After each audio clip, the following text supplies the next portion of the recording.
Kalau ada yang bertanya pada dirinya sendiri, untuk apa saya ada di sini? Kenapa saya ada di muka bumi ini? Kenapa semua ini fasilitas udara, api, air, musim-musim, pergantian siang malam, semuanya ini kenapa ada? Gitu. Maka untuk apa saya ada di sini? Dijawab dalam surah Az-Zariyat, surah nomor 51 ayat 56. Memang ada tujuan kita diciptakan. Surah nomor 51 ayat 56 bunyinya, ya, wa ma khalaqtul jinna wal insa illa liya'budun. Aku tidak ciptakan jin dan manusia memang kecuali untuk beribadah kepadaku. Itu tujuannya. Jadi kalau Bapak Ibu ada yang nanya, apakah saya diciptakan untuk sholat? Iya jawabannya. Apakah saya diciptakan untuk puasa? Iya. Apakah saya diciptakan untuk baca Quran? Iya. Apakah saya diciptakan untuk sedekah, bakti sama orang tua, silaturahim keluarga, mendengarkan majelis ilmu seperti ini, misalnya ya menjenguk orang sakit, membantu orang susah? Iya jawabannya. Dan kita tidak diciptakan untuk zina, untuk riba, untuk mencuri, untuk gosip, untuk fitnah. Enggak diciptakan untuk itu. Jadi kalau kita memahami tujuan utama kita diciptakan, maka kita akan tahu arah kita. Cuma satu saja arahnya. Menuju ke jalan ibadah kepada Allah SWT, ujung-ujungnya surga.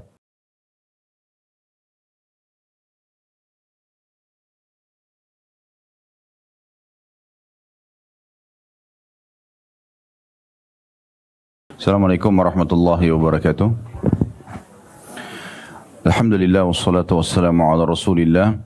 Segala puji dan puja kehadirat Allah Subhanahu wa taala, juga salawat dan taslim kepada Nabi besar Muhammad sallallahu alaihi wa ala alihi wa sahbihi wasallam. Ahlan wa sahlan, selamat datang semua keluarga besar Bahasa Lama tentunya. Saya sangat senang dengan adanya pengajian keluarga begini, karena biasanya malah yang hadir di pengajian bukan keluarga. Kebanyakan mayoritas yang hadir malah orang-orang lain, padahal sebenarnya yang di skala prioritas kan harusnya memang keluarga. Jadi pada saat kemarin Ibu Sabriyah hubungi saya, ada pengajian, insya Allah kita akan adakan, ya mudah-mudahan dengan kondisi dan keadaan, walaupun kita di restoran cukup insya Allah mewakili, karena sekaligus bisa makan dan minum, dan selain pengajian kita silaturahim insya Allah. Baik, tema ini insya Allah kita akan sampaikan pengajian, judulnya Mumpung Masih Ada Kesempatan. Tema ini sebenarnya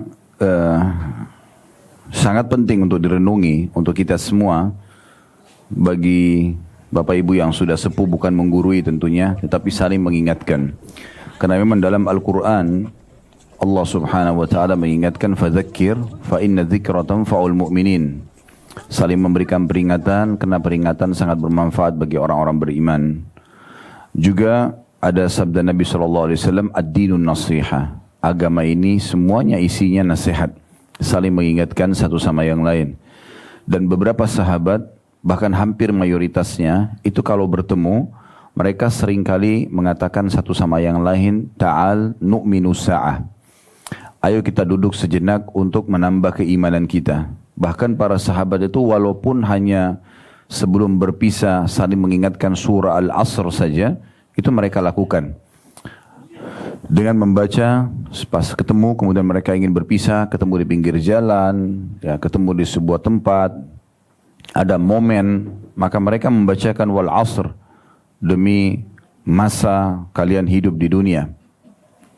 Innal insana lafi khusr, sesungguhnya semua manusia dalam keadaan rugi selama di dunia ini, illal ladzina amanu wa amilus shalihat, kecuali orang-orang yang beriman dan sibuk mengisi dengan amal-amal saleh, wa tawasaw bil haqqi wa tawasaw bis sabr, maka saling memberikan wasiatlah terhadap kebenaran ini dan juga saling memberikan wasiat agar bersabar melaluinya.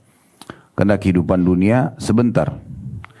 Dalam kehidupan kita sehari-hari banyak sekali kesempatan yang Allah berikan agar kita beramal saleh, tapi terkadang digoda oleh syaitan, terlalaikan, sehingga akhirnya masih banyak amal-amal saleh yang luput dari kita. Padahal sebenarnya setiap peluang amal saleh itu tidak akan pernah bisa terulang.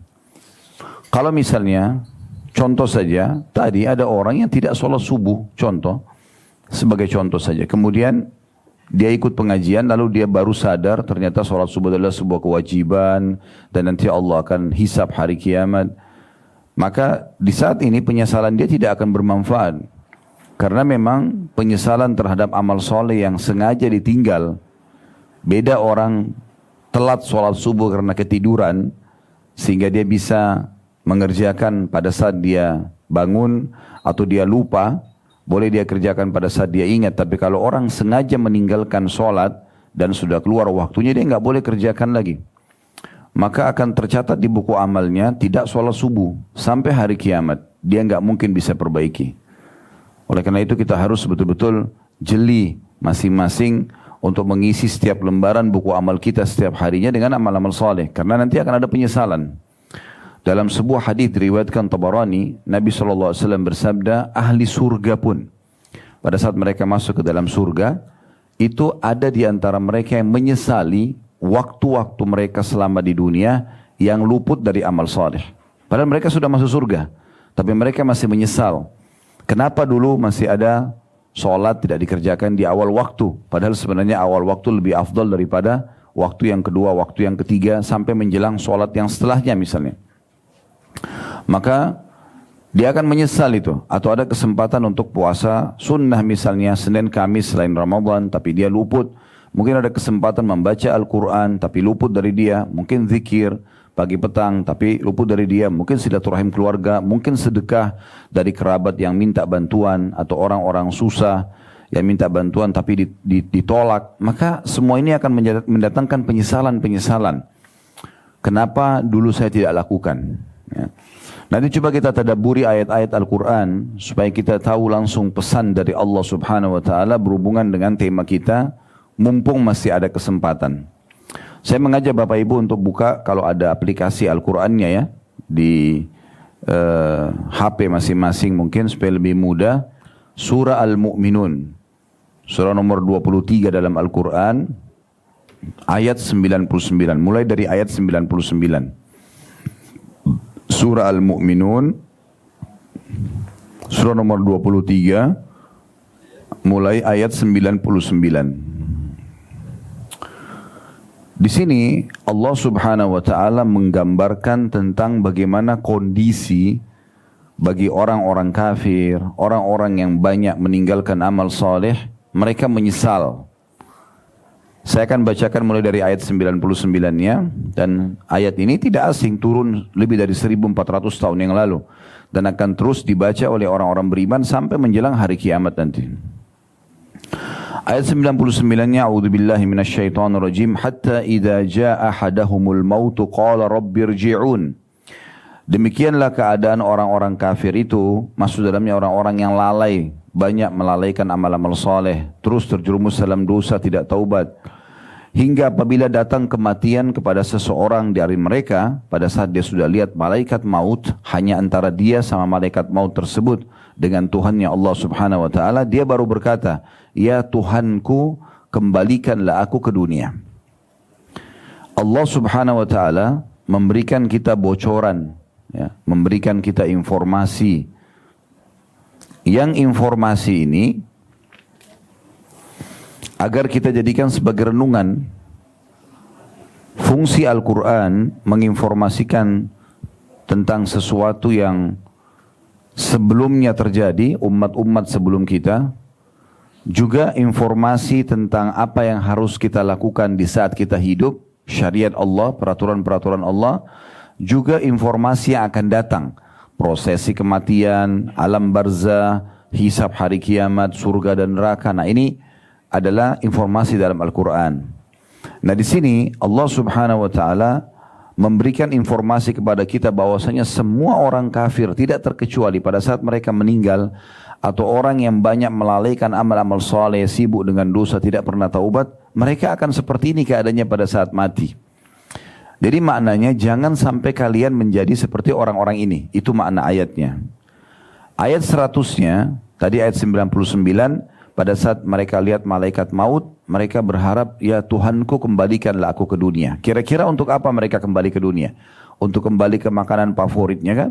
Untuk kembali kepada tempat tidur yang empuk kan misalnya? Atau untuk kumpul lagi sama teman-temannya? Atau untuk meeting bisnis lagi? Jawabannya Allah jelaskan di ayat 100. Apa yang mereka minta pada saat malaikat maut mencabut ruhnya? Mereka ingin kembali ke dunia. Untuk apa? Apakah untuk menikmati lagi dunia? Allah gambarkan di ayat 100-nya. La'alli a'malu salihan fima tarakt. Kalla innaha kalimatun huwa qailuha wa min waraihim barzakhun ila yaumi yub'atsun. Orang ini pada saat mau mati, dia minta kembali ke dunia agar dipanjangkan beberapa saat saja umurnya. Agar aku berbuat amal soleh yang telah aku tinggalkan. Lalu Allah mengatakan sekali-kali tidak akan pernah. Sesungguhnya itu adalah perkataan yang hanya diucapkan saja. Karena Allah sudah memberikan sebuah ultimatum dan sistem yang harus dilalui. Kalau orang sudah menghadapi ajalnya atau tiba ajalnya, tidak akan mungkin kembali. Siapapun dia, termasuk para nabi-nabi, gitu kan. Walaupun para nabi-nabi masih diberikan pilihan mau dipanjangkan umur atau tidak, tapi umumnya mereka meninggal di waktu itu. Apalagi kalau orang-orang biasa gitu. Maka Allah mengatakan sekali-kali tidak akan pernah, sungguhnya itu adalah perkataan yang diucapkan saja, dan di hadapan mereka ada dinding sampai hari mereka dibangkitkan. Barzakh, maksudnya alam kuburan. Alam kuburan. Nah, ayat 100 ini coba kita pikirkan sama-sama. Orang-orang yang akan meninggal nanti dalam kondisi mereka kafir, mereka banyak berbuat dosa dan tidak sempat taubat, kurang sekali amal solehnya karena sibuk terlalaikan dengan dunia, maka mereka akan minta pada saat melihat malaikat maut dikembalikan ke dunia. Bukan lagi untuk kembali menikmati ranjang yang empuk, ya, meeting miliaran rupiah, menikmati makanan favoritnya, baju yang dia senangi. Tapi mereka berharap pada saat dihidupkan kembali ke dunia beramal soleh. Coba Bapak Ibu renungin sama-sama, ya. Kalau seandainya sekarang ada orang-orang yang sudah meninggal, atau kita sendiri, karena kita semua akan meninggal dunia, tinggal tunggu siapa yang duluan gitu. Karena itu pasti terjadi. Ya, Allah mengatakan فَإِذَا جَاءَ أَجَلُهُمْ لَا يَسْتَأْخِرُونَ سَاعَةً وَلَا يَسْتَقْدِمُونَ. Kalau ajal mereka datang tidak akan diterlambatkan sesaat, tidak akan dimajukan sesaat. Di saat itu akan meninggal dunia. Maka pada saat diberikan kesempatan hidup, kira-kira apa yang akan dilakukan oleh orang-orang mati itu? Dia tidak akan mungkin lagi ingin kumpul sama keluarganya, dia tidak akan ingin lagi mungkin duduk makan dengan teman-temannya, dia tidak akan berpikir lagi untuk pergi ke pasar dan di mall, tapi dia berpikir kalau Allah berikan dia kesempatan hidup setengah jam aja, maka kira-kira apa yang akan dia lakukan? Pastikan dia akan berusaha taubat nasuha kepada Allah, dia juga akan berusaha untuk melakukan amal soleh yang paling berharga, ya, supaya dia pada saat meninggal setelah setengah jam, dia akan bisa selamat di akhirat. Ini akan terjadi. Pernah Nabi Muhammad SAW, Bapak Ibu sekalian, melewati satu kuburan. Kemudian beliau bilang dengan sahabat-sahabatnya dari orang Ansar, dari penduduk Madinah, demi zat yang jiwaku dalam genggamai masjid, demi Allah, sesungguhnya pemilik kuburan ini, ya, ditunjuklah kuburan yang sedang beliau lewat itu, lebih mencintai 2 rakaat sholat sunnah kalian dibandingkan dengan dunia dan seluruh isinya. Ini mayit ini sekarang, karena dia sudah lihat kematian, dia sudah hidup di alam barzah. Kalau dia, ya, ditawarkan, dikasih dunia, menjadi raja dunia, menjadi orang paling kaya, orang yang paling banyak hartanya, orang yang paling sehat, orang yang paling panjang umurnya, dengan dipilihkan dengan 2 rakaat sholat, maka dia akan lebih pilih 2 rakaat sholat. Karena mahalnya sholat itu. Dia sudah tahu nilainya ibadah. Kemudian ayat 101-nya kita lanjutkan dulu tadabbur ayat ini. فَإِذَا نُفِخَ فِي الصُّورِ فَلَا أَنْسَابَ بَيْنَهُمْ يَوْمَئِذٍ وَلَا يَتَسَاءَلُونَ. Apabila sangkakala ditiup, maka tidaklah ada lagi pertalian nasab di antara mereka pada hari itu, dan tidak ada pula saling bertanya. Jadi nanti di hari kiamat kalau kita dibangkitkan, setiap orang akan lari dari siapapun orang dekat dengan dia. Tidak mau mendekat. Anak sama orang tuanya, orang tua sama anak, saudara dengan saudara, suami dengan istri, istri dengan suami, sahabat dengan sahabatnya. Mereka menjauh di mahsyar itu. Takut jangan sampai pasangannya ini, anaknya ini, orang tuanya itu, kerabatnya yang ini, semuanya masih punya hak-hak yang belum dia berikan. Sehingga dituntut. Dalam sebuah riwayat disebutkan nanti akan datang seorang suami pada istrinya di hari kiamat. Dan dia mengatakan, wahai istriku, bukankah selama hidup aku telah menjadi suami yang baik? Maka kata istrinya, iya, saya tidak pungkiri, selama hidup semuanya kebaikan telah engkau berikan kepadaku. Lalu kata suaminya, kalau begitu tolong bantu berikan aku satu pahala, supaya aku bisa lolos. Apa jawaban istri dalam hadis ini? Ya, dia mengatakan, saya khawatir kalau saya bantu kamu yang satu itu, lalu saya berkurang dan saya masuk neraka. Maka dia tidak memberikan. Begitu juga akan datang nanti seorang istri yang akan mengatakan pada hari kiamat pada suaminya, wahai suamiku, bukankah aku telah menjadi istri yang baik selama di dunia? Kata dia, iya, benar, saya akui itu. Lalu dia mengatakan, kalau gitu bantulah aku dengan satu pahala. Sebenarnya waktu itu belum ditimbang amal. Tapi karena ketakutan sekali, jangan sampai nanti kurang amal, dosanya 100, amalnya 99, masuk neraka dulu. Maka dia mengatakan, kalau gitu bantulah aku dengan satu pahala, supaya aku bisa lolos. Maka kata suaminya, aku khawatir kalau aku berikan kepadamu justru kamu lolos, saya yang tidak lolos. Dan Allah gambarkan dalam Al-Quran di ayat yang lain, yauma yafirul mar'u min akhihi, pada hari kiamat nanti orang lari dari saudara kandungnya sendiri. Wa ummihi wa abi, ibu dan ayahnya. Wa sahibatihi wa bani, pasangan hidupnya dan anak-anaknya. Likulli imri'in yawma idin sya'nu yugni. Pada hari itu orang sibuk menyelamatkan dirinya sendiri. Ini bukan hari permusuhan, bukan. Tapi hari pembalasan. Semua orang pada saat itu ingin selamat. Karena nanti di mahsyar Bapak Ibu sekalian, Allah akan nampakkan di depan mata kita surga dan neraka. Akan nampak surga dengan segala macam kemegahannya, dan akan nampak neraka dengan segala macam gemuruhnya. Jadi neraka ada dulu, kemudian baru surga. Makanya nanti pada saat orang pun mau masuk ke dalam surga, yang sudah akan lolos masuk ke surga, mereka tetap harus melewati neraka, yang kita tahu dengan sirat, jembatan. Yang memang pantas masuk surga, dia akan berhasil lolos. Tapi yang tidak, dia akan jatuh terlebih dahulu ke neraka itu untuk dibersihkan dosanya. Kemudian setelah bersih dosanya baru dia masuk ke dalam surga. Atau orang kafir yang langsung masuk ke dalam neraka itu. Dan orang-orang akan merasakan dan melihat panasnya neraka itu, terasa panasnya, dia lihat gemuruhnya, dia lihat histerinya, orang pada menangis di sana. Kemudian dia lolos masuk ke dalam surga. Kalaupun dia lolos ke surga. Jadi pemandangan pada saat itu sangat luar biasa. Dan tidak ada pilihan kecuali surga dan neraka. Penentuan untuk masuk ke surga dan neraka adalah di sini sekarang. Di sini saatnya tempat kita menentukan apakah kita ingin ke surga atau ke neraka. Allah gambarkan di ayat 102-nya, "Faman thaqulat mawazinuhu faulaika humul muflihun." Siapa yang berat timbangan kebaikannya nanti, sibuk dari mulai bangun tidur sampai tidur lagi, amal soleh aja kerjanya. Sholat, puasa, baca Quran, zikir, bersedekah, silaturahim keluarga, dengarkan ilmu. Dia sibuk dengan itu, jenguk orang sakit, bantu orang susah, dari amal soleh ke amal soleh lain. Maka amal baiknya lebih berat nanti hari kiamat. Maka mereka itulah orang-orang yang dapat keberuntungan, keselamatan. 103-nya, waman khaffat mawazinuhu faulaika alladziina khasiru anfusahum fi jahannam khalidun. Barang siapa yang ringan timbangannya, maksudnya amal solehnya sedikit, dosanya lebih banyak, maka mereka itulah orang-orang yang merugikan dirinya sendiri. Mereka kekal di dalam neraka Jahannam. Mereka kekal di dalam neraka Jahannam. 104-nya, talfahu ujuhahumun nar wa hum fiha kalihun. Pada saat masuk neraka, muka mereka akan dibakar api, dan mereka di dalam neraka itu dalam kondisi cacat. Nah, di sini perlu digarisbawahi makna tafsir cacat. Pernah dijelaskan dalam sebuah hadis Nabi Muhammad SAW.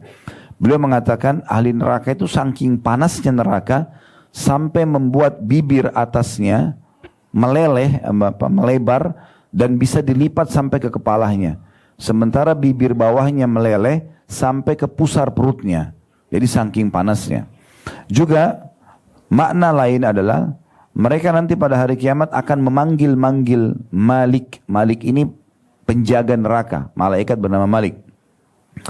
Mereka manggil-manggil, dan juga malaikat Zabaniyah, istilah bagi para penjaga neraka, agar memohon diringankan siksa. Namun para malaikat tidak menjawab mereka.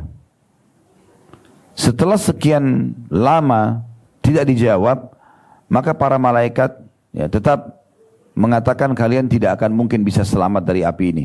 Lalu mereka memanggil Allah, mohon kepada Allah. Allah tidak menjawab mereka, kata Nabi Muhammad SAW, seumur dunia. Berapa miliar umurnya dunia ini, seumur itu Allah tidak jawab. Dan setiap saat mereka disiksa terus. Yang dipukul, yang dipanggang, yang disetrika, yang segala macam dengan siksaan yang menyedihkan. Hanya karena selama di dunia sibuk dengan dosa-dosa, tidak taubat, melalaikan amal-amal soleh yang diperintahkan. Setelah itu pun Allah jawab setelah seumur dunia. Kata Nabi Muhammad SAW, Allah mengatakan, ikhsa'u fiha wa la tukallimun. Tinggallah di dalamnya dalam kondisi terhina dan jangan mengajak atau jangan berbicara denganku. Ya. Nah pada saat itu kata Nabi Muhammad SAW, ahli neraka setelah mendengar dari Allah, ini adalah harapan mereka yang terakhir. Allah memaafkan mereka. Allah mengatakan, ikhsa'u fiha. Ya, tinggallah di dalamnya dalam kondisi terhina, wala tukallimun, jangan pernah kalian mengajak bicara aku. Maka di saat itu mereka akan mengeluarkan dari tempat air mata mereka darah. Mereka akan mengeluarkan dari tempat air mata mereka, dari mata mereka darah. Nah karena mereka sudah kehabisan air mata, sampai akhirnya yang keluar adalah darah. Lalu di ayat 105-nya Allah subhanahu wa ta'ala menyampaikan lagi. Jadi pada saat itu terjadi penjelasan kenapa mereka tidak dikeluarkan dari api neraka dan kenapa mereka cacat. Bunyinya ayat 105, alam takun ayati tutla alaikum fakuntum biha tukadzibun. Bukankah ayat-ayatku telah dibacakan kepadamu sekalian tapi kamu mendustakannya? Kayak di masa kita sekarang, berapa banyak ustadz-ustadz yang sudah menyampaikan, ustazah yang menyampaikan, buku-buku banyak tersebar, Al-Quran sudah diterjemahkan, ceramah-ceramah sekarang di media, di Facebook, di Instagram, di YouTube, di hampir semua media kita bisa dengarkan ceramah-ceramah tersebut. Berarti sudah sampai ayat-ayat Allah, tinggal orang-orang mau mengambil yang mana. Subhanallah, Allah itu Bapak Ibu sekalian tidak pernah paksa kita ibadah. Tidak pernah juga menyuruh kita untuk kafir. Allah mengatakan faman syaa'a falyu'min wa man syaa'a falyakfur. Siapa yang mau beriman silahkan, siapa yang mau kafir silahkan. Beriman jelas arahnya, hidupnya bahagia, juga dia akan masuk ke dalam surga nanti. Dan kalau dia kafir, dia hidupnya akan sengsara, serta juga di akhirat dia akan masuk ke neraka. Jadi kita semua menentukan jalan kita masing-masing. Ya. Lalu ayat 106-nya ini Allah berikan bocorannya. Belum terjadi kiamat, Allah sudah kasih kita bocorannya. Ini kalimat Allah luar biasa, seperti sedang bicara sama kita di saat ini. Allah gambarkan nanti para ahli neraka itu, mereka menyebutkan kata-kata ini. Qalu rabbana ghalabat alaina shiqwatuna wa kunna qauman dhalin. Mereka berkata, ya Tuhanku. Mereka berkata, ya Tuhanku, kami telah dikuasai oleh kejahatan kami. Dan kami adalah orang-orang yang sesat. Maksudnya, orang-orang nanti yang akan masuk neraka itu, mereka akan mengatakan, ya Allah kami akui memang. Dulu di dunia kami lalai, sering lalaikan sholat, lalaikan puasa, lalaikan zakat, masih terjerumus dalam kebohongan, zina, riba dan segala macam dosa-dosa. Kami akui semua itu ya Allah, tapi kami berharap rahmat-Mu. Maka mereka mengatakan ayat 107-nya, Rabbana akhrijna minha fa'in udna fa'inna zalimun. Ya Tuhan kami, keluarkanlah kami dari neraka ini dan kembalikan kami ke dunia lagi. Maka jika kami kembali juga pada kekafiran, pada dosa-dosa, sesungguhnya kami adalah orang-orang zalim. Sesungguhnya kami adalah orang-orang zalim. Lalu Allah bilang di ayat 108-nya, qala khsa'u fiha wa la tukallimun. Allah berfirman, tinggallah dengan hina di dalam neraka itu dan jangan pernah kamu berbicara dengan aku. 109-nya, innahu kana fariqum min ibadi yaquluna rabbana amanna faghfir lana warhamna wa anta khairur rahimin. Sesungguhnya ada segolongan dari hamba-hambaku berdoa selama di dunia. Ya Tuhan kami telah beriman, maka ampunilah kami dan berilah rahmat, dan Engkau adalah pemberi rahmat yang paling baik. Maksudnya ayat 109-nya ini, di dunia Bapak Ibu akan sering melihat ada orang-orang yang berada di jalan Allah, mereka selalu menutup aurat, mereka selalu peduli dengan pendapatan halal, mereka selalu menjaga sholat di awal waktu, mereka selalu menjaga ibadah-ibadah dan meninggalkan dosa. Namun sayangnya banyak orang yang jauh dari agama mengolok-olok mereka. Kamu terlalu alim, kamu begini dan begitu, atau dicari kesalahannya. Akhirnya Allah menceritakan kepada orang-orang yang minta kembali ke dunia itu, bukankah dulu ada hamba-hambaku yang mereka itu baik-baik di dunia?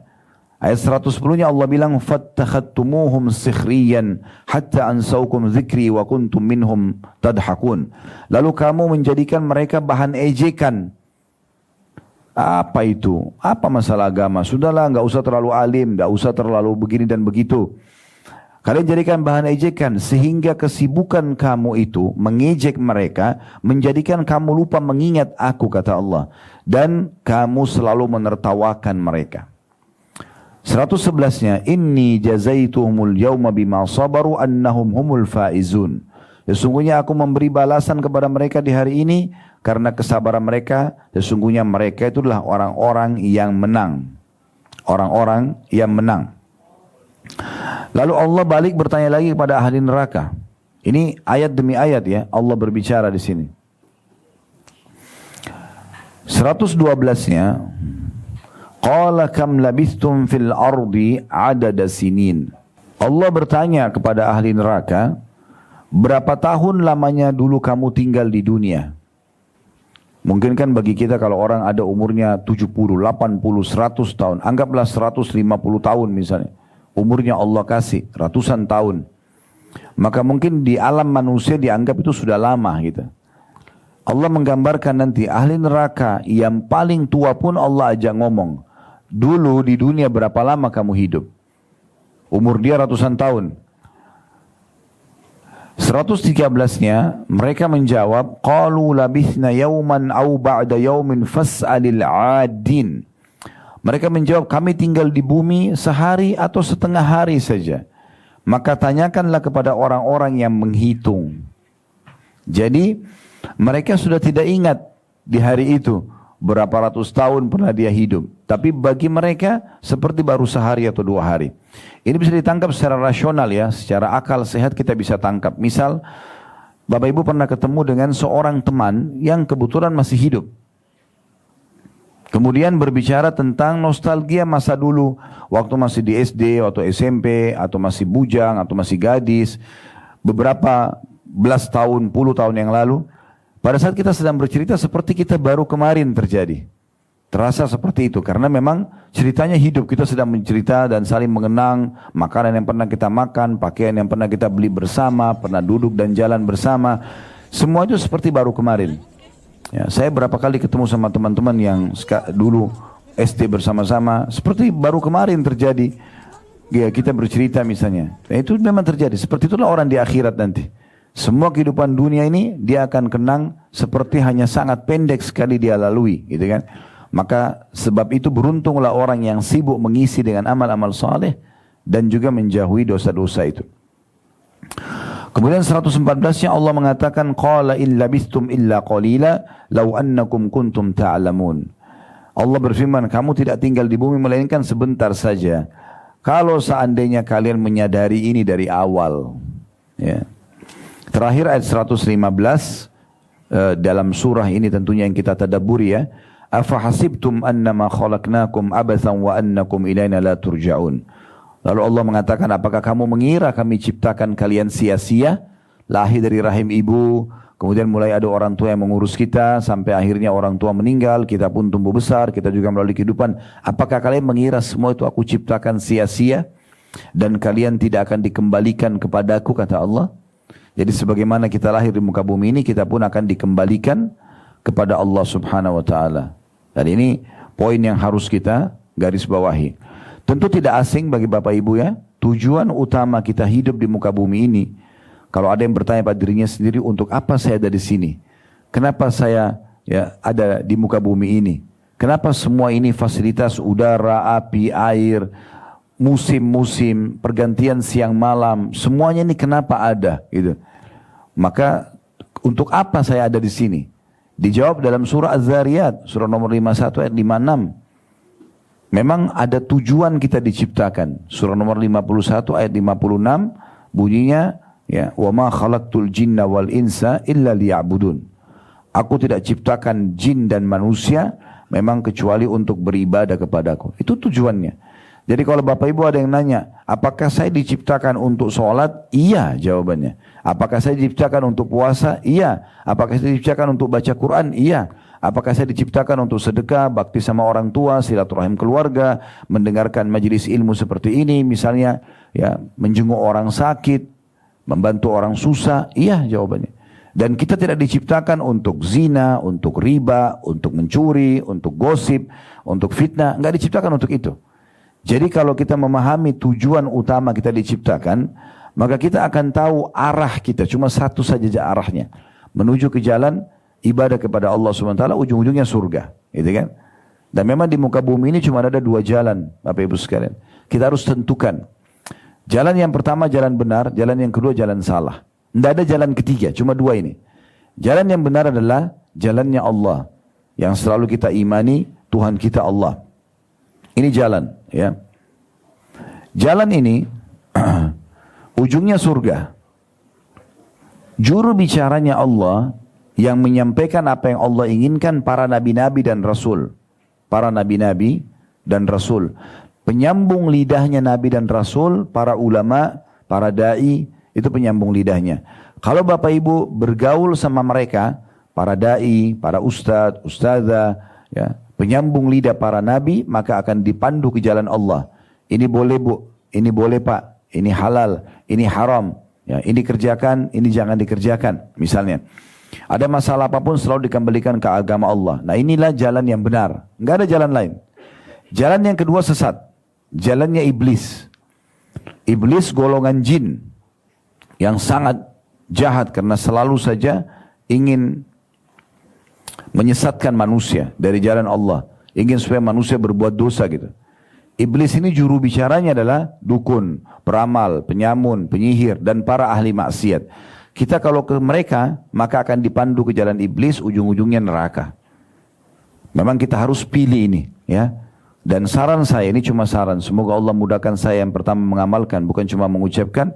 Kita kalau mau menjadi orang baik, orang yang patuh sama Allah, jangan setengah-setengah. Sekaligus jadi orang baik, gitu. Udah berubah saja. Dan sekaligus memperbaiki sisa umur yang ada. Jangan setengah-setengah. Jangan mencampur antara amal soleh dengan dosa. Nggak bisa bercampur ini. Ini seperti minyak sama air. Amal soleh saja, ya, atau dosa saja. Nggak bisa. Karena kalau dicampur, ini akan hilang kenikmatannya ibadah, atau dosanya akan kehilangan kenikmatan. Saya sering berikan gambaran di pengajian. Saya juga berikan gambaran ke Bapak Ibu di sini supaya bisa punya pemahaman cakrawala lebih luas tentang masalah apa yang sedang kami sampaikan. Judul kita ingat, mumpung masih ada kesempatan. Ini yang kita ingin titik beratkan, ya. Jadi amal soleh itu seperti di satu timbangan, dosa di satu timbangan. Kalau amal soleh kita lebih banyak, misalnya kita setiap hari banyak berbuat amal soleh, dan dosa kita tutup. Ini nggak boleh haram, nggak mau. Ini nggak boleh haram, nggak mau. Kita tutup. Maka nanti akan terasa timbangan amal soleh kita naik, iman kita naik, dan kita terasa nyaman sekali dalam beribadah karena memang kita sibuk dengan amal soleh. Kalau terbalik, dosa yang banyak kita kerjakan dan amal soleh kita tidak kerjakan, maka akan terasa jauh sekali dari Allah. Banyak sekali cobaan-cobaan yang datang. Tidak ada ketenangan jiwa. Selalu saja berkeluh kesah. Karena begitu. Atau ada orang yang mengimbangkan keduanya. Dia beribadah tapi dia buat dosa. Ini ada permasalahan di sini. Kalau dia sholat iya tapi dia masih gosipin orang. Dia sholat iya tapi dia masih riba. Ya, ini masih ada masalah ini. Masalahnya apa? Dia tidak akan pernah bisa menikmati ibadahnya.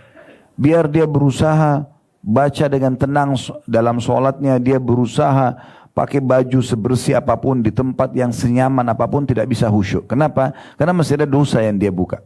Nggak bisa gitu. Ini akan jadi penghalang. Jadi kita akan terganggu. Oleh karena itu tidak bisa kita berbuat dua-duanya berjalan bersama, tidak bisa. Harus pilih salah satunya. Amal soleh sepenuhnya, tinggalkan, tutup ini dosa, atau sekalian jadi dosa saja. Gak usah beramal soleh. Baru kita bisa nikmatin itu. Saya kasih contoh. Kalau seandainya ada orang sudah komitmen, azan sholat. Dia komitmen, ini kita bicara secara substansial. Kalau dia komitmen, azan sholat, maka dan dia mengejar keutamaan sholat, itu kan amal sholat tadi, saya bilang di timbangan amal. Dia kejar amal sholat itu. Maka dia akan nikmati sholat itu, dia akan merasa sekali khusyuk karena dia selalu mengejar keutamaannya, dan tentu kenikmatan lawannya, yaitu meninggalkan sholat akan hilang. Nanti orang yang sering sholat akan merasa, oh orang itu kenapa nggak sholat ya? Karena dia sudah merasakan nikmatnya sholat itu. Maka dia merasa aneh dengan orang yang tinggalkan sholat. Nah di sini kenikmatan ibadahnya lebih naik.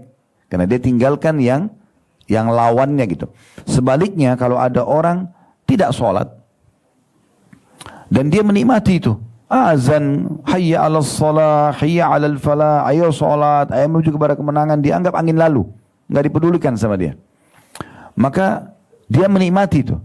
Kenikmatan lawannya yaitu sholat hilang. Mungkin dia akan selalu bilang, itu orang nggak capek sholat terus sehari 5 kali. Misal contoh. Nah seperti itu. Contoh yang lain, seorang wanita muslimah menjaga menutup auratnya dengan baik. Dan dia nikmati itu. Dia merasa ini perintah Allah, dia selalu tutup auratnya misalnya. Dia jaga kehormatannya. Orang ini, dia akan merasa kenikmatan ibadah ini ada. Dan kenikmatan lawannya, buka aurat akan hilang. Dia akan berkata kepada orang yang tidak tutup aurat, sayang ya kenapa nggak tutup aurat? Karena dia sudah nikmati ibadah ini. Lawannya akan hilang, yaitu ya membenci atau membuka aurat. Sebaliknya kalau dia nikmati membuka aurat, tanpa ada beban, dia tidak merasa berdosa, kenikmatan tutup aurat akan hilang. Maka dia akan bilang, orang itu nggak panas apa pakai jilbab dan seterusnya. Karena ini seperti itulah. Oleh karena itu kita harus menentukan. Kita harus menentukan jalan kita. Ingat, umur kita sangat terbatas. Umur kita sangat terbatas. Sudah banyak orang-orang tua kita yang mendahului kita sudah wafat semuanya. Banyak, miliaran manusia sebelum kita sudah meninggal. Kita pun akan menyusul. Akan diganti oleh generasi anak dan cucu kita. Mereka juga akan sama. Sama persis, melalui proses yang sama, kemudian nanti akhirnya mereka juga akan meninggal, datang generasi lagi, begitu seterusnya. Beruntunglah orang yang meninggal karena banyak mengerjakan amal soleh. Nah itu yang penting, ya, itu yang penting. Pernah ditanyakan kepada seorang ulama salaf tentang masalah bagaimana, ditanya umur kamu berapa? Jadi seseorang ulama bertanya kepada jemaahnya, umur kamu berapa? Dia bilang umur saya 70 tahun. 60 atau 70 tahun. Kemudian kata si alim ini, seingat saya kalau tidak salah namanya Sa'id bin Musayyib rahimahullah. Beliau mengatakan kalau begitu sebentar lagi ya, kamu akan kembali ke Tuhanmu. Maka orang yang sedang diingatkan itu mengatakan, lalu apa yang saya harus kerjakan? Kata dia, taubatlah kepada Tuhanmu. Dia bilang, baik saya akan bertobat. Tapi apakah itu akan mencukupi buat saya? Maka kata beliau, tobatlah kepada Allah, kemudian isi sisa umurmu dengan amal-amal soleh. Maka yang lalu-lalu akan dimaafkan oleh Allah. Maka kau akan selamat. Walaupun ada banyak waktu-waktu yang lama tersisa tidak dikerjakan amal soleh, terluputkan, tapi karena taubat nasuha, dan sisa umur berapa hari pun diperbaikin beramal soleh, maka yang lalu-lalu Allah akan maafkan. Tapi kalau sisa umur ini tetap juga kau gunakan dalam kesalahan dan kemaksiatan, maka Allah akan menghisap kamu dengan yang apa kamu kerjakan sekarang, berikut diikutkan dengan semua dosa-dosa masa lalu. Maka itu akan memberatkan. Kita coba renungi ayat yang lain. Coba dilihat surah Al-Munafikun, ya. Kita buka surah Al-Munafikun. Ini surah nomor 63 ya. Ayat 9-nya, ya ayyuhalladzina amanu la tulhikum amwalukum wala auladukum an dzikrillah wa may yaf'al dzalika faulaika humul khasirun. Hai orang-orang beriman, janganlah hartamu dan anak-anakmu melalaikan kamu dari mengingat Allah. Barang siapa yang berbuat demikian, maka itu adalah orang-orang yang merugi. Maksudnya, karena sibuk mengejar harta dunia, dia lupa sholat, dia lupa ibadah-ibadah, bahkan tidak mau tahu apakah ini sumbernya halal atau haram. Intinya yang penting dapat pendapatan, gitu kan. Atau anak-anaknya, karena dia sibuk ya dengan rasa cinta yang berlebihan pada anak, dia tidak arahkan ke agama, walaupun anaknya buat salah dibenarkan aja, sehingga akhirnya melalaikan dia dari zikrullah. Ya, artinya membuat dia mendukung anaknya yang berbuat salah, walaupun buat maksiat kepada Allah, malah didukung supaya dia melakukannya, gitu kan? Maka ini akan membuat dirinya rugi, karena akan dihisab oleh Allah Subhanahu Wa Taala. Allah amanahkan kepada kita harta dan anak-anak untuk kita bawa semuanya itu ke timbangan amal kita hari kiamat. Bagaimana caranya? Harta kita sibuk sedekahkan, ya, jalin silaturahim, ya, kegiatan-kegiatan sosial, dan anak-anak kita didik dan kita bawa kepada agama. Ya. Ada sedikit yang saya ingin berbagi dalam masalah ini. Nabi SAW dan para sahabat di dalam masalah harta, mereka tidak pernah berpikir masalah tabungan. Ini mungkin persepsi yang mesti direnungi sama-sama dan coba diterapkan gitu ya. Selama ini ada dua sistem yang menyebar banyak. Maksudnya ini yang mayoritasnya ya. Tapi yang satu ini adalah agama, sistem syariat Islam. Yang satu kapitalis dalam mengelola harta. Dan bagaimana itu berkecamuk di pikiran setiap orang ya. Islam mengajarkan harta itu disedekahkan, dibawa ke akhirat supaya memberatkan timbangan amal hari kiamat. Dan ini yang benar. Kapitalis mengatakan tabunglah supaya kamu kaya. Nah, ini berbeda. Kalau kita ikuti pemikiran kapitalis, nabung aja kerjanya, bangga dan senang melihat angka rekeningnya selalu bertambah, maka pastikan dia tidak akan sedekah. Sementara dan dia menganggap dirinya akan kaya dengan itu, dengan menabung. Atau kita pakai cara Islam, sibuk bersedekah dengan harta kita, dan dengan itu Allah akan tambah harta itu. Dengan itu Allah akan tambah harta itu. Saya kasih contoh misalnya, Talha bin Ubaidillah radhiyallahu anhu. Kalau Bapak Ibu pernah dengar nama ini, alhamdulillah. Kalau belum pernah dengar, ada 10 orang sahabat Nabi yang dijamin masuk surga. Salah satunya Talha bin Ubaidillah. Beliau orang kayanya sahabat. Orang ini pernah kedatangan harta banyak sekali dari hasil perdagangannya. Lalu dia gelisah. Istrinya bernama Su'dah radhiyallahu anha mengatakan, menceritakan dalam riwayat, saya satu waktu pernah masuk ke dalam kamar dan menemukan suami saya gelisah. Raut wajahnya terlihat seperti ada kesedihan. Maka saya mengatakan kepadanya, ada apa wahai suamiku? Apakah ada satu perbuatanku atau interaksi denganku yang keliru? Maka dia mengatakan, tidak ada. Kamu sebaik-baik istri seorang muslim. Maksudnya, kamu selama menjadi istri sangat baik, patuh kepada Allah, melayani suami dengan baik, kamu sebaik-baik istri seorang muslim. Tetapi saya gelisah melihat harta ini. Harta ini banyak sekali numpuk gitu. Datang sebagai keuntungan dagang gitu. Maka dia, istrinya ini menceritakan, karena iman sudah memenuhi hatinya, dia bukan bilang kalau gitu berikan saya perhiasan, sibuk ini dan itu. Dia mengatakan, kenapa harus jadi beban pikiran? Panggil kaummu, panggil kerabatmu, kemudian bagikan kepada mereka. Maka kemudian Talha pun senyum dengan lebar mendengarkan saran dari istrinya. Mereka berdua suami istri sibuk membungkus-bungkus hal tersebut dan membagikannya semalam suntuk. Habis harta itu. Dan ada kepuasan diri pada saat dia mengeluarkan. Ternyata subhanallah, rahasianya para sahabat termasuk Talha bin Ubaidillah, Abu Bakar As-Siddiq, Uthman bin Affan, Abdurrahman bin Auf, Sa'ad bin Ubadah, dan banyak sahabat-sahabat yang terkenal kaya raya. Mereka pada saat meninggal, itu gudang hartanya penuh dengan emas-emas. Dan dibagikan kepada istri mereka dan anak mereka itu sampai mereka bisa hidup 7 turunan. Apakah harta mereka yang melimpah di gudang itu karena hasil tabungan seperti orang kapitalis? Jawabannya bukan, Bapak Ibu sekalian. Mereka menggunakan cara agama Islam, yaitu setiap hari dihabiskan sedekah. Mereka tidak pernah numpuk. Jadi karena sedekah hartanya itu, besok datang lagi Allah gantikan lebih banyak. Disedekah lagi besok, lusa datang lagi lebih banyak. Jadi pada saat mereka meninggal, gudang-gudang harta mereka penuh, itu bukan tabungan selama masa hidup, tapi hasil sedekah yang tiap hari dia selalu keluarkan yang Allah gantikan langsung. Jadi sangat beda antara persepsi orang-orang Muslim yang mengikuti syariat Allah dengan orang-orang kapitalis. Beda sekali. Abdurrahman ibn Auf radhiyallahu anhu diceritakan, pernah beliau kedatangan satu peti emas keuntungan. Lalu dia gelisah, dia bagikan kepada fakir miskin. Besoknya datang keuntungan 2 peti emas.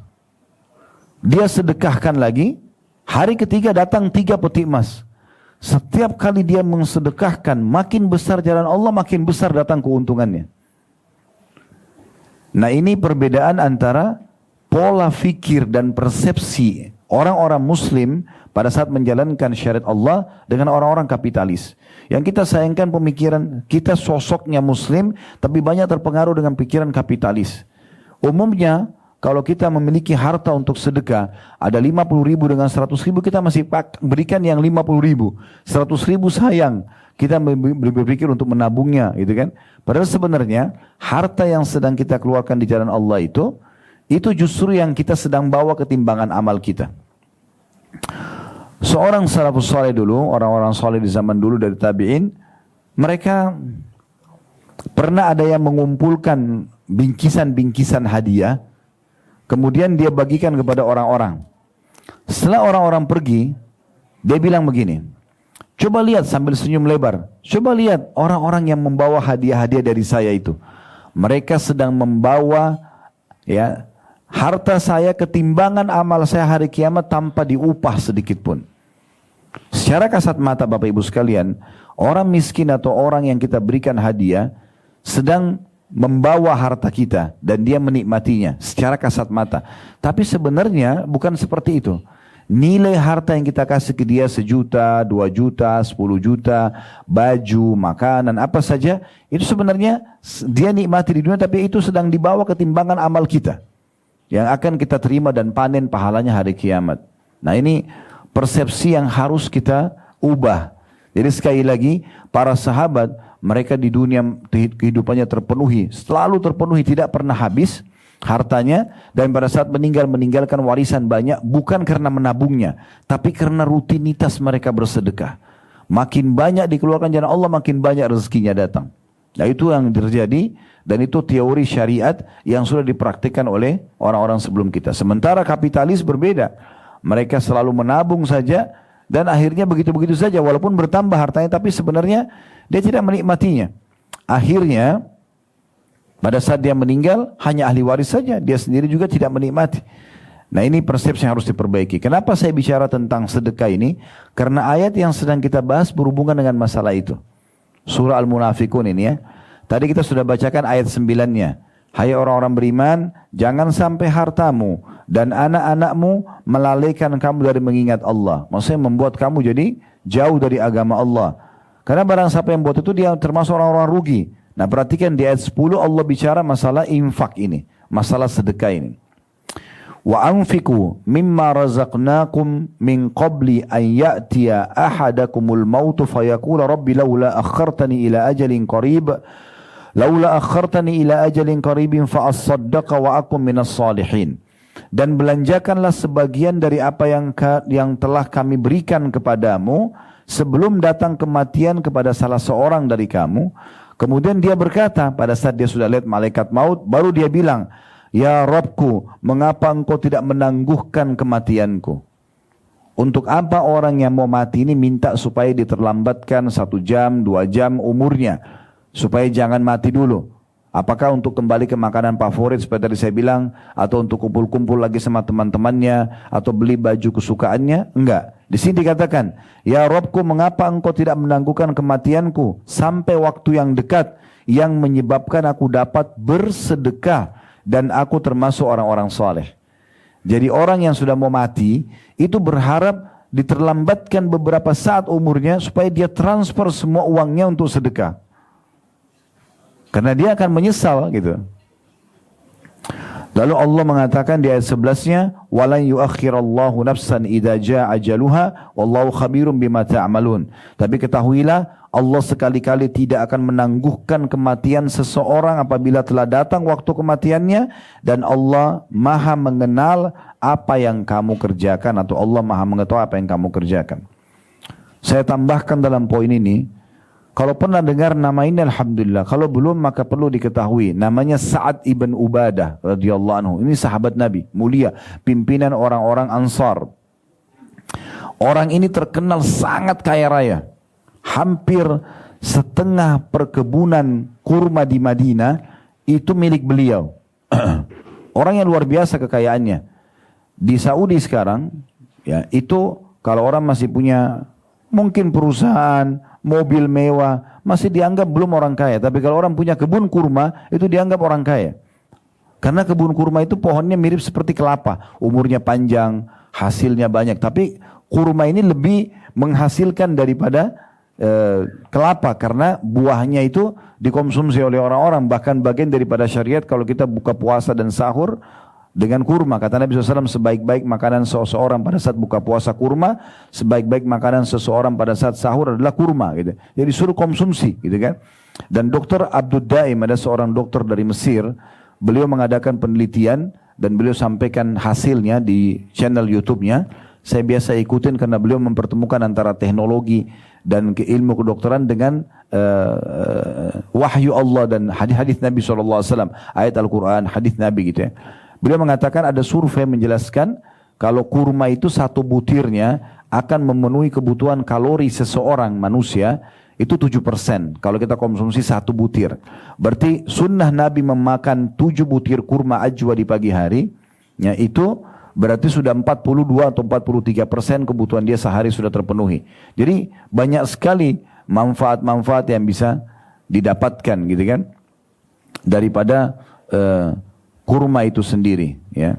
Nah, saya ingin sampaikan saya kembali kepada Sa'ad bin Ubadah radhiyallahu anhu.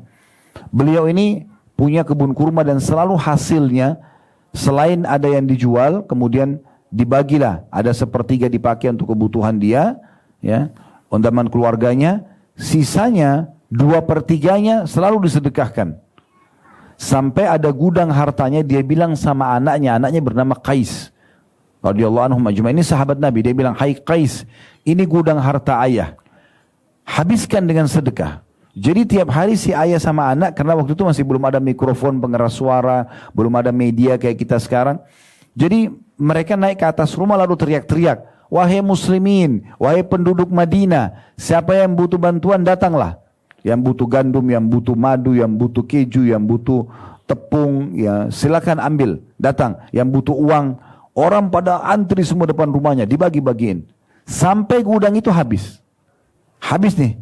Secara akal sehat kalau orang masih ada pikiran kapitalis, habis dong, nggak ada lagi gitu. Tapi subhanallah teori agama beda. Di hari yang sama, pada saat dia habis bagi-bagi dari pagi sampai menjelang siang, sore hari Allah datangkan rezeki dari tempat tidak disangka-sangka. Di malam hari penuh lagi gudangnya dia. Penuh lagi gudangnya. Besok dia bagi-bagi lagi, dia sama anaknya, penuh lagi besoknya. Begitu terus sampai dia meninggal. Tidak pernah habis harta itu. Ya. Jadi luar biasa. Teori agama, banyaknya harta, melimpahnya harta bukan dari menabungnya, tapi rutinnya bersedekah. Kapitalis mengatakan kaya itu, nabung adalah pangkal kaya. Tidak bisa ketemu. Orang nabung pasti pelit, orang sedekah pasti dermawan, beda.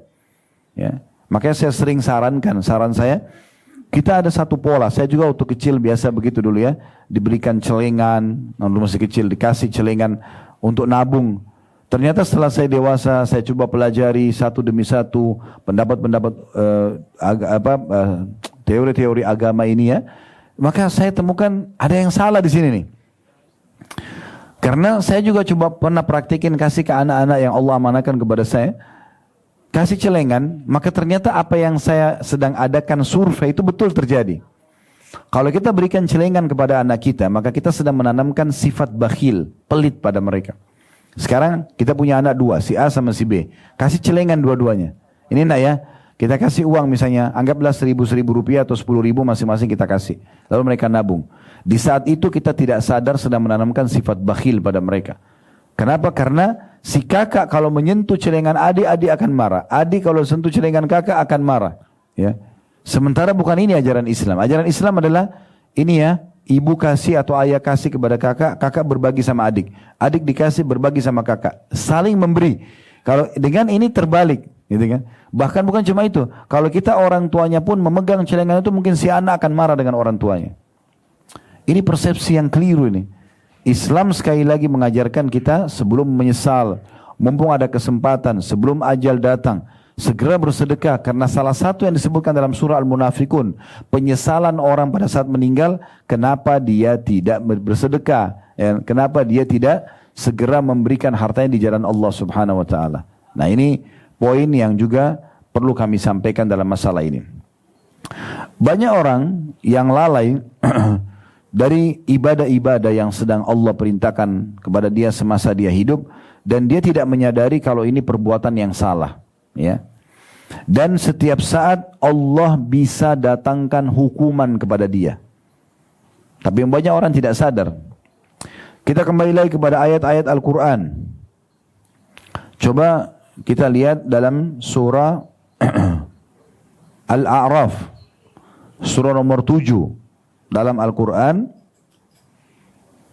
ayat 97 sampai ayat 102. Ya. Ini kembali kita tadaburi ayat-ayat Al-Quran. Sekali lagi, surah Al-A'raf, surah nomor 7, ayatnya 97. Saya akan bacakan sekali lagi Al-A'raf, ayat surah nomor 7, ayat 97 mulainya ya. Sampai 102 nanti kita bacakan. Ayat 97 bunyinya begini. A'udzubillahi minasyaitonirrajim. Afa amina ahlul qura ay ya'tiyahum ba'suna bayatan wa hum naimun. Apakah penduduk negeri-negeri itu merasa aman dari kedatangan siksaan kami kepada mereka di malam hari di waktu mereka sedang tidur? Orang yang terus sibuk dengan diskotiknya, dengan barnya, dengan kelalaiannya, ya, tidak ibadah kepada Allah di malam hari. Apakah mereka punya jaminan kalau mereka tidak ditimpa siksa Allah di malam hari pada saat mereka tidur? Di Indonesia kita bisa lihat banyak sekali ya kejadian longsor, tsunami, gempa. Ya, ini yang terakhir-terakhir terjadi kan banyak gempa ya. Dengan hitungan detik saja terjadi, satu desa hancur ya. Banyak bangunan yang hancur, berapa banyak ratus jiwa yang wafat tiba-tiba. Ya, mereka tadinya tidak sangka kalau itu akan terjadi pada mereka. Begitu mudahnya Allah datangkan siksaannya kalau orang justru tidak sibukkan diri dengan amal saleh. Dan bahaya sekali kalau mereka meninggal dalam keadaan berbuat dosa, karena ini su'ul khatimah. Di ayat 98-nya Allah bilang, awa amina ahlul qura ay ya'tiyahum ba'suna duhan wa hum yal'abun. Atau apakah penduduk negeri-negeri itu merasa aman dari kedatangan siksaan kami kepada mereka di waktu matahari sepenggalan naik ketika mereka sedang bermain-main, kayak di waktu duha kayak kita sekarang, ya. Apakah orang-orang itu dapat jaminan mereka tidak disiksa sama Allah di waktu pagi? Kalau tadi malam, ini waktu pagi.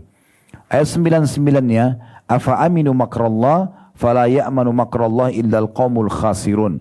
Apakah mereka merasa aman dari azab Allah yang tidak terduga-duga? Tiada yang merasa aman dari azab Allah kecuali orang-orang yang merugi. Ya, berapa banyak orang yang seperti itu ya, dia merasa aman dengan dosa-dosa yang dia buat, tidak perlu dia bertaubat, lalai aja terus. Ada orang yang ingatkan, kadang-kadang pasangannya, kadang-kadang anaknya, kadang-kadang temannya. Bahkan kadang-kadang teguran Allah datang langsung. Allah uji dia dengan penyakit, Allah uji dia dengan gangguan orang, supaya dia kembali kepada Tuhannya. Tapi subhanallah tidak menyadarkan. Sayang sekali. Ayat 100-nya, Allah subhanahu wa ta'ala mengatakan, awalam yahdi lilladina yarithuna al-arda min ba'di ahliha allau nasha'u asabnahum bidhunubihim wa natba'u ala qulubihim fahum la yasma'un. Apakah belum jelas ya, bagi orang-orang yang mempusakai satu negeri sesudah lenyap penduduknya, bahwa kalau kami menghendaki tentu kami azab mereka karena dosa-dosanya, dan kami kunci mata hati mereka sehingga mereka tidak dapat mendengar atau mengambil pelajaran lagi. Ya. Jadi seperti misalnya di Mesir, ya, itu kan sampai sekarang masih ada peninggalan Fir'aun. Bahkan muminya Ramses itu masih ada. Kami di Uhud Tour kemarin sempat ada program Umroh plus Mesir, terus kami datangin museum yang ada muminya Fir'aun itu. Dan pada saat saya masuk ke situ, jadi ada satu jemaah yang nanya, Ustaz, ini ya Fir'aun yang di zaman Nabi Musa itu? Iya, ini orangnya. Allah kekalkan jasanya sebagaimana Allah ceritakan dalam Al-Quran untuk menjadi pelajaran bagi manusia. Tapi subhanallah, siapa yang mengambil pelajaran dari orang-orang seperti ini? Banyak orang tidak ambil pelajaran. Penduduk Mesir sekarang seperti Allah sebutkan dalam ayat ini. Bukankah sudah jelas bagi penduduk negeri yang mempusakai negeri yang orang-orangnya pernah kami siksa, bahwasanya mereka harus ambil pelajaran. Kapan mereka kafir seperti Fir'aun akan sama nasibnya. Kapan mereka beriman seperti Nabi Musa dan Bani Israel pada saat itu, mereka akan selamat. Tapi banyak orang subhanallah yang tidak mengambil pelajaran dari itu. Bahkan ada yang lebih parah, Bapak Ibu sekalian. Kadang-kadang dia satu mobil sama temannya, tabrakan, temannya mati, dia masih selamat. Dia bukannya sadar dan segera kembali ke jalan Allah, dia malah hanya menganggap itu sebuah cerita dalam hidupnya. Kalau teman saya tabrakan mati, saya selamat. Padahal bisa saja Allah buat seketika juga dia tabrakan dan dia juga mati. Berapa banyak orang yang tidak mengambil pelajaran. Ingat Bapak Ibu sekalian, orang-orang soleh sebelum kita dari sahabat, dari tabi'in, mereka selalu ambil pelajaran bahkan kepada hal-hal yang kecil. Sebagian mereka mengatakan, sungguh aku mengetahui aku memiliki dosa di saat aku lihat perubahan sikap pasangan hidupku. Istri atau suami berubah sikap. Berarti ada dosanya. Mereka beristighfar. Atau tungganganku. Kalau dia mau naik kuda, kudanya tiba-tiba berontak. Atau kita sekarang mau naik kendaraan, terganggu misalnya. Atau tikus yang masuk ke dalam rumahku. Tikus di rumah kita pasti ada. Biasanya begitu. Tapi mereka jadikan dengan adanya tikus. Karena tikus itu suka mengganggu dan merusak. Berarti ada dosa di rumah itu. Begitu pekahnya mereka jadikan sebagai bahan introspeksi diri mereka. Sebagian mereka Bapak Ibu sekalian kalau jalan, kakinya kesentuh batu. Udah cukup membuat mereka memohon ampun dan istighfar kepada Allah. Takut kalau ini adalah dosa hukuman yang sedang Allah berikan peringatan kepada mereka. Ada di antara mereka yang lewat tercium bau busuk saja. Kayak bau sampah misalnya. Udah cukup mereka ya menjadikan sebagai bahan introspeksi diri. Segera bertaubat dan kembali kepada Allah. Tapi banyak orang subhanallah tidak seperti itu. Mereka lewat saja semuanya kisah-kisah itu seperti kisah yang pernah berlalu, tidak diambil pelajaran darinya. Sayang sekali. Kita pun yang tinggal di Indonesia walaupun kita bukan penduduk Mesir, hari ini kita bisa mengambil pelajaran dari Fir'aun. Setiap saat kita ketik Fir'aun, muminya Fir'aun, keluar semua gambarnya di Google. Kita seakan-akan bisa datang lihat di sana, melihat cuplikan-cuplikan video yang ada. Kita bisa lihat. Di Jordania ada laut mati, tempatnya kaum Nabi Lut Allah binasakan. Di Madain Saleh, kurang lebih 4 jam dari kota Madinah, ada tempatnya Nabi Saleh yang Allah binasakan. Mereka memahat gunung-gunung dan dijadikan sebagai rumah-rumah mereka. Tidak lama lagi pemerintah Saudi akan buka untuk menjadi sebuah tempat wisata yang didatangi. Itu tempat yang masih nyata depan mata gitu. Nah, orang-orang yang melihat ini dan mengambil pelajaran sangat bagus, ya. Jadi kita harus peka sebenarnya ya. Allah subhanahu wa ta'ala mendatangkan tanda-tanda kebesarannya memang untuk menakutkan kita. Supaya kita takut kepadanya, takut kepada azab. Nanti akan kita jelaskan ayatnya. Baik, kita lanjutkan dulu sampai 102 surah Al-A'raf. 101-nya, tilkal qura naqussu 'alaika min anba'iha wa laqad ja'atuhum rusuluhum bil bayyinati fama kanu liyu'minu bima kadzdzabu min qabl kadzalika yatba'u Allahu 'ala qulubil kafirin. Negeri-negeri yang telah kami binasakan itu, kami ceritakan sebagian dari berita-beritanya kepadamu.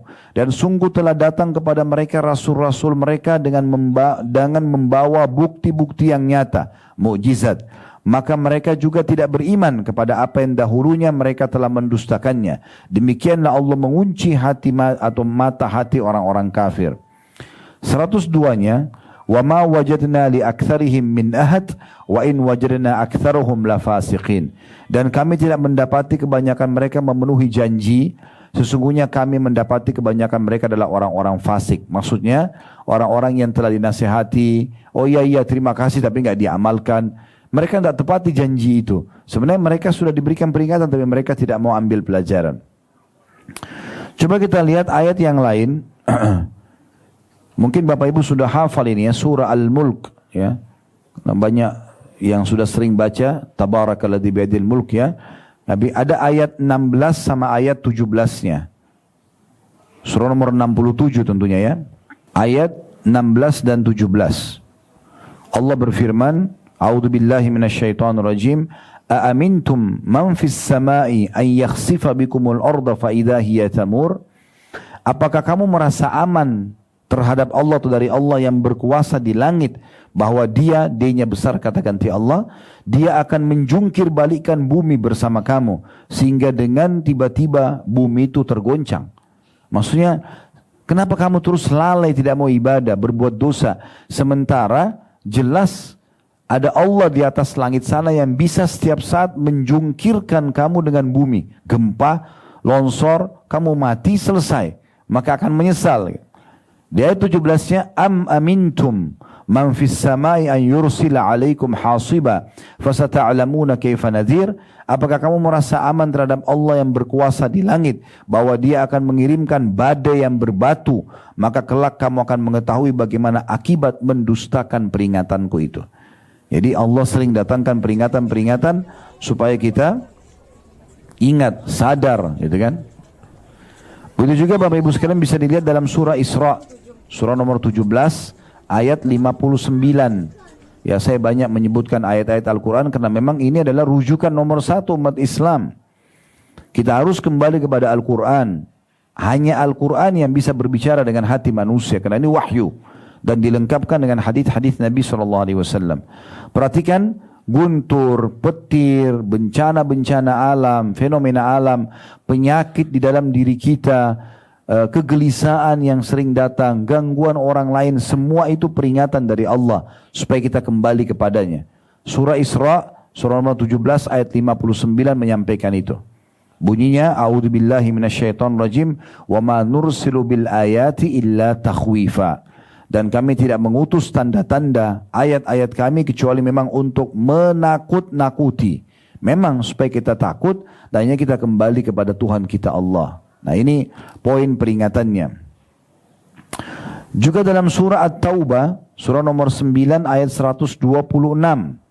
Surah At-Taubah, surah nomor 9 ayat 126.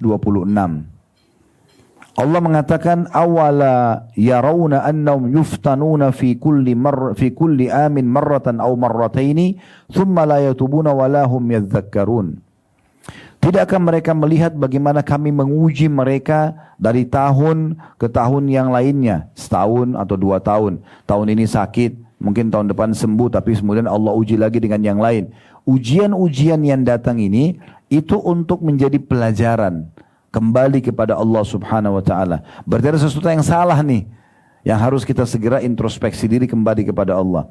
Tidakkah mereka melihat bagaimana kami menguji mereka setahun ataupun 2 tahun, ya? Tapi sayangnya mereka tidak gunakan sebagai ajang taubat dan juga sadar dan mengingati masalah itu. Nabi Muhammad SAW, Bapak Ibu sekalian, itu kalau melihat mendung ya, kita biasa lihat mendung, itu beliau gelisah, mondar-mandir. Sampai Aisyah mengatakan, ya Rasulullah, ada apa? Ini mendung. Kata Nabi SAW, wahai Aisyah, apa jaminannya kalau di belakang awan mendung itu adalah siksa Allah? Saya tidak tahu. Mungkin rahmat, kalau sudah turun hujan, Nabi lihat jelas hujan turun, baru beliau senyum. Karena gelisahnya. Jangan sampai siksaan Allah ini yang datang. Seperti itu. Pernah ada 2 orang menemui Ummul Mukminin Aisyah radhiyallahu anha, dan beliau berkata, wahai Ummul Mukminin, wahai ibunya orang-orang beriman, beritakan kepada kami tentang gempa. Nah, di zaman kita sering terjadi gempa. Ada informasinya nih. Aisyah menjawab, bila mereka telah menghalalkan zina, mengkonsumsi minuman keras, memainkan alat-alat musik, maka Allah di langit sana cemburu.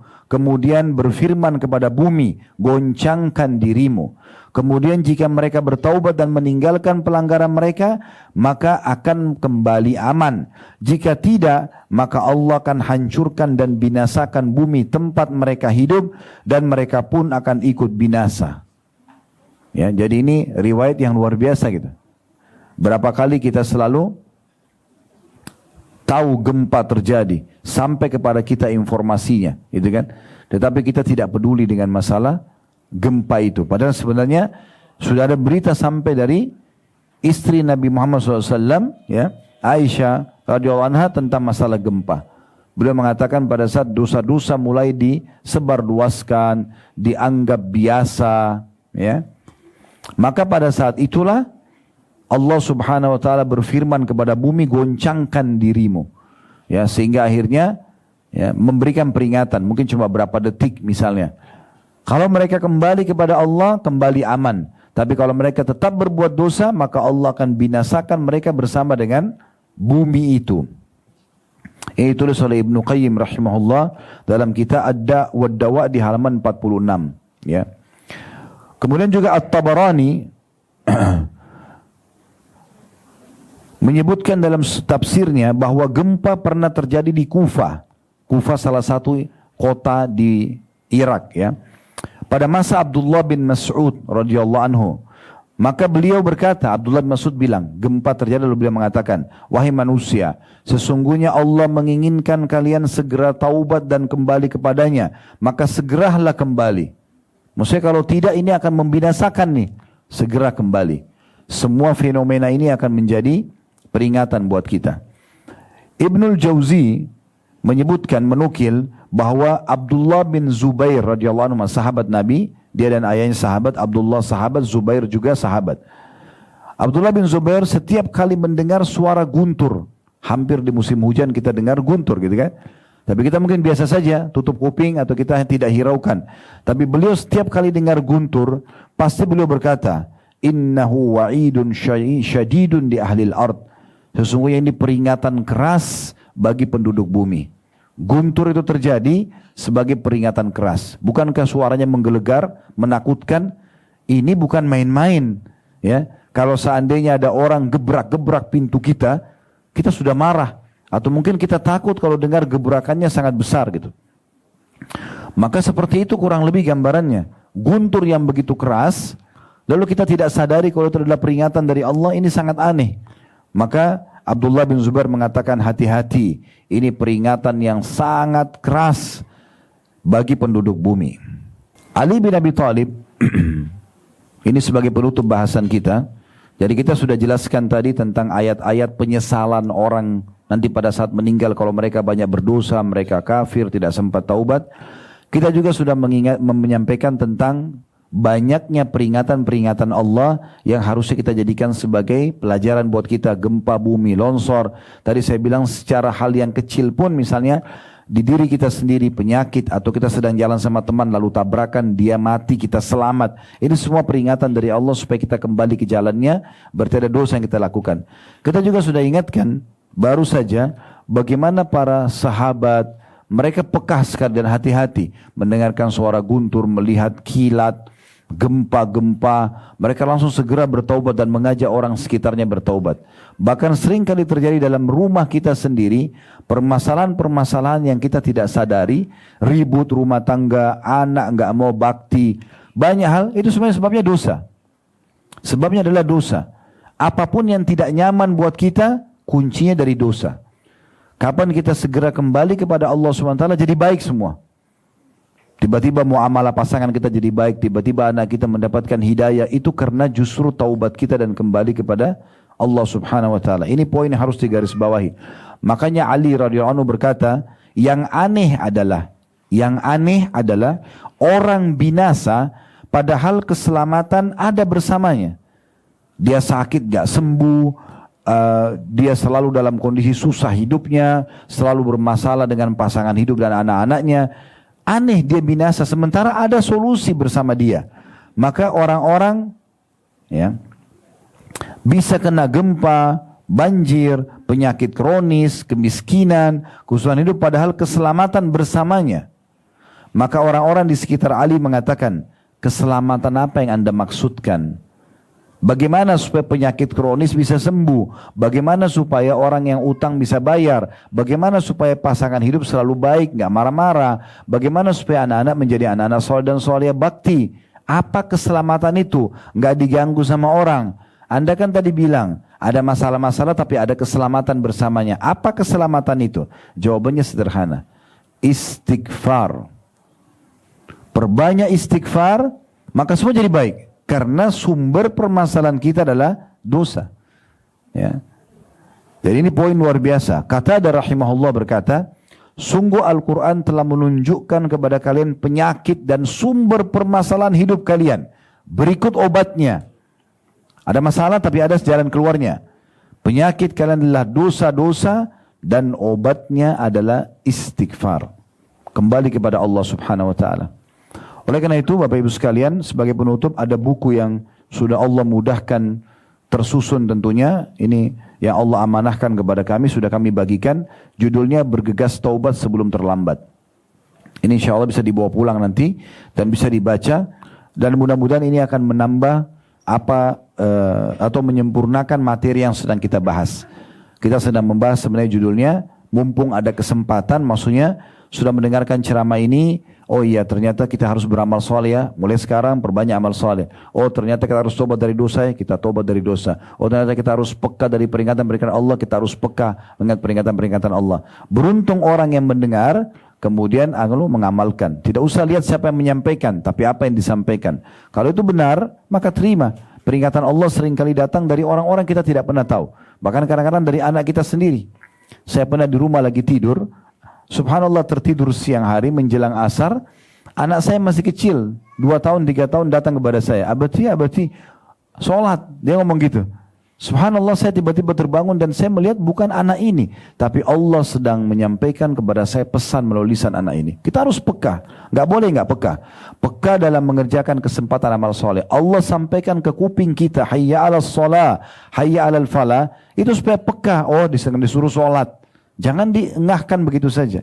Begitu juga dengan tadi yang kita sampaikan, setiap peringatan-peringatan yang membuat kita sadar terhadap dosa kita, maka kita segera meninggalkan dan kembali kepada Allah subhanahu wa ta'ala.